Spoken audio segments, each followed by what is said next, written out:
Le Fargesia angustissima fait partie de la grande famille des bambous. C'est une plante qui peut pousser jusqu'à 5 mètres de haut et sur environ 3 mètres de large. Et oui, car c'est un bambou qui va s'évaser, qui a un port étalé. Il est aussi très beau grâce à ses chaumes de couleur violette et son petit feuillage très fin. Oui, c'est aussi une plante qui a un avantage, c'est qu'il est cespiteux. Je vous l'accorde, c'est un nom compliqué, mais tout ça pour vous dire qu'il reste en place, il va rester en isolé sur sa base. Voilà, contrairement aux autres bambous, comme les Philostachys, que vous connaissez bien, qui eux sont plantés à un endroit dans le jardin et ont des rhizomes qui courent sous la terre et que vous pouvez retrouver à 15 mètres plus loin.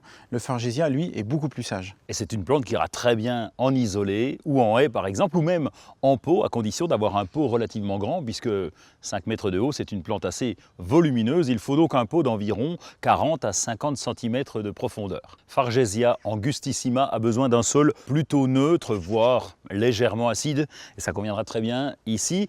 Et nous avons aussi besoin pour cette plante d'une exposition qui soit plutôt à la mi-ombre, alors le soleil du matin et pas de soleil l'après-midi.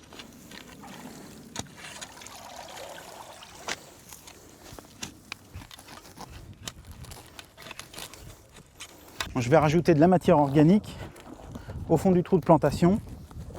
Évidemment, là, c'est un peu serré, mais la volonté, c'est vraiment de faire un massif très compact.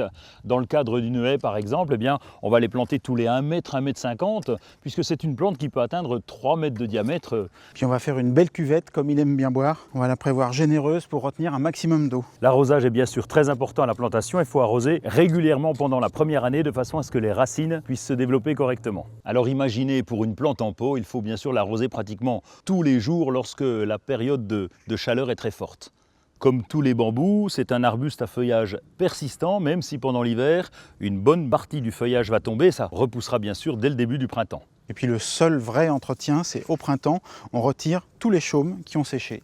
Sa rusticité est relativement moyenne puisqu'il peut tenir à -10, -15 degrés à condition d'avoir un sol bien drainé. Il est originaire de Chine, où là, il peut pousser jusqu'à environ 1000 mètres d'altitude. Prochain rendez-vous au printemps, juste pour enlever les chaumes qui seront secs.